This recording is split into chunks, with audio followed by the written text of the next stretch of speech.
Fala aí pessoal, tudo bem? Estou entrando aqui pelo canal Igreja Sem Política com vocês para fazer hoje aqui um comentário sobre o deputado federal do Silas Malafaia, Sóstenes Ferreira, que numa entrevista em podcast ele afirma fazer política eclesiástica, política do clero.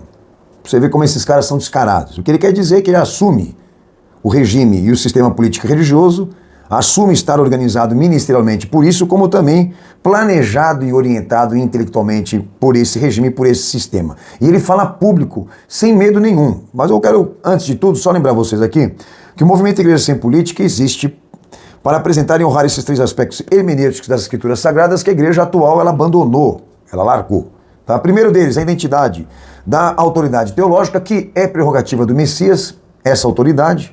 Ele é o veredito da fé, o processo inicial e final de tudo que devemos falar sobre fé. A igreja tem que honrar isso. Segundo ponto, a unidade instrumental do dever cristão, como também o padrão ministerial do que é ser cristão ou ser igreja.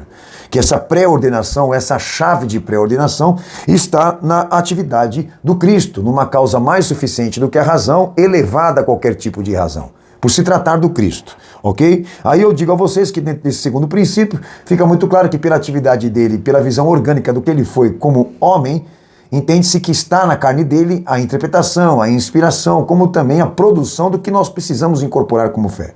É uma coisa meio que óbvia que eu estou falando aqui, só que não funciona para alguns, tá? E o terceiro aspecto, que dentro do sistema neotestamentário, que ali existe um modelo de governo eclesiástico, forma-se um padrão histórico ininterrupto.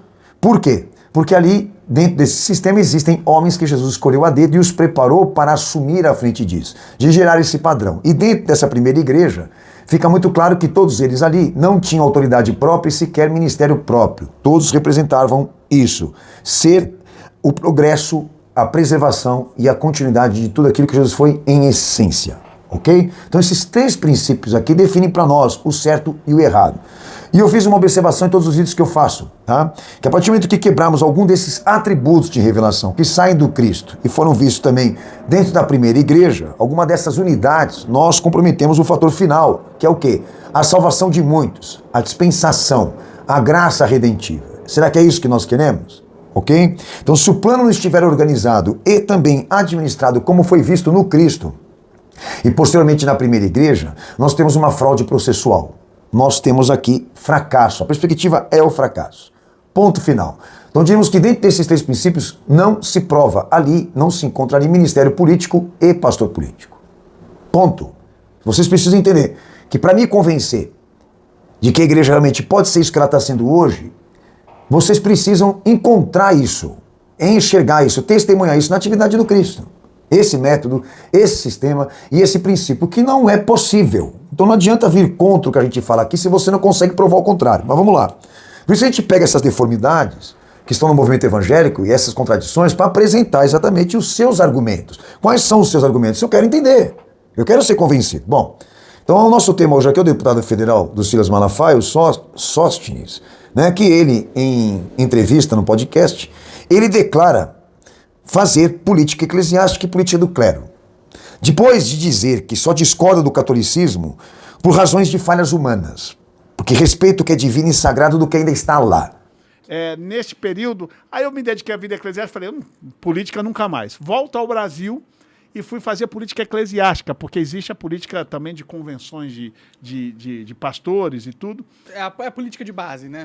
Não, essa é a política diferente de todas, tá? É a política do clero. Na Igreja Católica ela é um pouco mais alta e na evangélica também não é muito diferente. Entendi. Existe um negócio que interessante isso aí, hein? Pesado, interessante. Existe a política. Por quê? Onde está o ser humano, monarca? E esse é um detalhe muito importante. Instituições humanas, elas têm falhas em todas. Quando eu faço críticas, por exemplo, à Igreja Católica Apostólica Romana, são as falhas humanas. Eu respeito muito o que é divino, o que é sagrado, eu tenho fé, sou um evangélico por convicção, mas a gente entende que todas as instituições teve a mão do homem, vai ter falhas. Tem falha na igreja católica, tem falha na minha igreja evangélica, tem falha em todo que é lugar. Mas o que mais importante no meu caso é a questão da fé que tenho em Deus. Que não é uma novidade, porque a Igreja Assembleia de Deus, Madureira, recentemente assinou um pacto com o Papa e com o catolicismo de honrar a agenda de 2030 da ONU. Então, para mim não há novidade nenhuma. É tudo a mesma coisa, o sistema é o mesmo. Mas em compensação, ele também não deixou se omitir isso. a familiaridade, a cumplicidade, a sua relação ainda com o catolicismo, como todo o protestantismo é. Tá? Mas vamos lá. O que ele quis dizer com isso? Fazer política eclesiástica e política do clero, e afirma ele, debaixo de um nível diferente. O que ele quer dizer de um nível mais acentuado? Por quê? Quando ele diz isso, ele está afirmando que ele faz parte, como grande parte de evangélicos, de uma base protestante maçônica católica anticlerical, que é essa terceira fase do processo do sistema político religioso que deu a emancipação à maçonaria e a emancipação institucional. E o que aconteceu ali? O que faria ele estar trabalhando uma política eclesiástica e uma política de clero num nível diferente do catolicismo? Porque ao invés, que foi isso que o protestantismo iniciou, ao invés da igreja ser o próprio Estado, que aí existe a monarquia e o sistema papal, o que o protestantismo inventou? Uma igreja diferente. Uma igreja que ao invés de ser o Estado, ela serve ao Estado. Então, a partir desse momento em que o protestantismo iniciou a chave de ativação, a igreja ali, ela tem uma importância mais institucional do que estatal. Tá? Diríamos que a igreja, ela é isso no protestantismo. Ao invés da unção de Deus cair sobre a coroa, sobre os papas e dar a eles uma autoridade máxima, a unção no protestantismo é diferente. Ela cai sobre partidos, ela cai sobre ideologias, ela cai sobre repartições. Então, no protestantismo, a igreja ela tem uma importância muito mais institucional do que estatal. Então, a igreja passa a existir para servir ao Estado como organismo e como instituição. Aí, na perspectiva do protestantismo, o pastor e o ministério tem mais um peso de gestão política, um peso de agente político, do que era a monarquia, do que era o catolicismo, que lá o nível é mais alto, como disse ele. Lá o Estado era a igreja era o Estado. Então esse cara, ele assume em vídeo cumprir o mesmo papel. Vejam, em níveis diferentes, por quê? Porque a mudança foi feita, né? O sistema político religioso foi aprimorado e aperfeiçoado pelo protestantismo. E ele deixa claro, tudo a mesma coisa. Só que o trabalho são em níveis diferentes. Agora vejam só vocês. Ele, afirmando estar organizado ministerialmente e também orientado intelectualmente por esse regime, por esse sistema, publicamente, e em momento nenhum, ele cita algum versículo, algum espaço, algum momento da vida de Jesus que prova assim, que Jesus Cristo esteve debaixo desse regime, debaixo desse sistema. Em que momento meu Senhor e a primeira igreja esteve debaixo desse regime, desse sistema? Porque entenda, eles tratam o chamado como deles, que Deus os chamou para isso, sem provar nada no Cristo. Eles falam de si mesmo, não falam de Jesus. Como dizia o Senhor, que aquele que fala de si mesmo procura a sua própria glória. Esses caras falam de si mesmo e não conseguem provar em Cristo aquilo que eles estão vivendo ministerialmente agora, até mesmo na questão do chamado. Então, em que momento Jesus esteve debaixo desse regime, debaixo desse sistema, atuando nas entrelinhas messiânicas com essa visão política sistêmica? Em que momento os apóstolos estiveram debaixo dessa versão, ou debaixo dessa condição, ou debaixo dessa sujeição de usar a igreja, de usar o ministério para servir aos interesses do Estado, como também servir com partidos, ideologias e divisões políticas, que é o que na verdade esse cara representa. E o Silas se interessou nele. Porque é tudo a mesma coisa. Então, senhores, eu quero que vocês escutem esse cara falar, ouçam ele falar, porque ele assume estar organizado ministerialmente, como também orientado intelectualmente por esse sistema político religioso. Ele invoca a prerrogativa do cristianismo. Ele usa o cristianismo como modelo. Usa o cristianismo como sistema, como regime de obediência.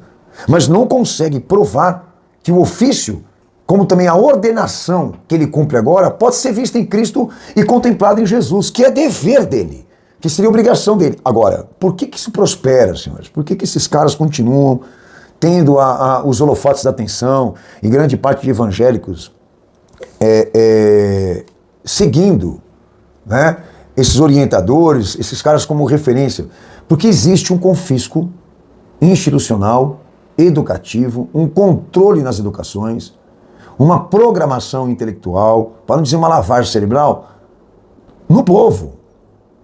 A sociedade evangélica, ela está condicionada a pensar assim.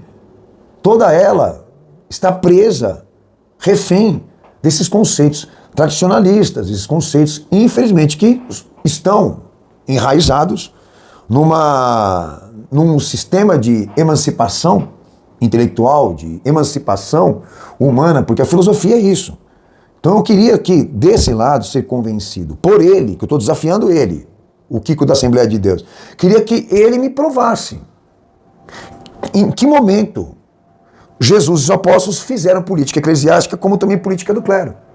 Em que momento eles tiveram reféns ou sujeitos a esse regime, a esse sistema político. Tendo em vista que a igreja não tem a sua autoridade própria, ela não tem o seu ministério próprio. Isso é prerrogativa do Cristo, ele pagou com a vida. O que quer dizer que a autoridade da igreja é provar que Jesus disse isso, é provar que Jesus fez isso. E vocês não estão fazendo.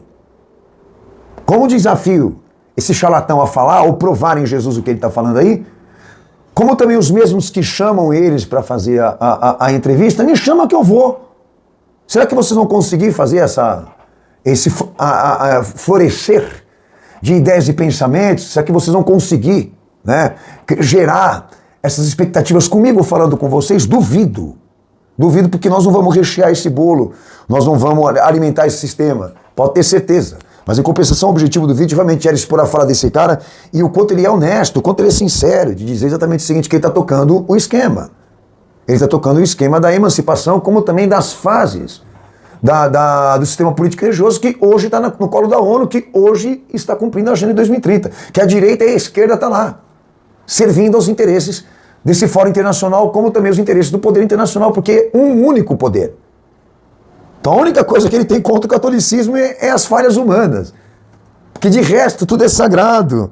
Como ele disse aqui, tudo é divino, tudo é sagrado na cabeça desse tonto, desse imbecil, desse agente subversivo. Então eu espero no meu Senhor Jesus que vocês, ouvindo esse cara, e todos aqueles que seguem o modelo dele, vejam as suas contradições. Porque não existe ali, na fala deles, no discurso deles, nada do que é escriturário, nada do que é bíblico. Um abraço, Deus abençoe todos vocês. Espero no próximo vídeo trazer mais ainda algum contraste, alguma comparação, algum trabalho específico e científico do que nós estamos, na verdade, falando aqui. Deus abençoe vocês. Um abraço.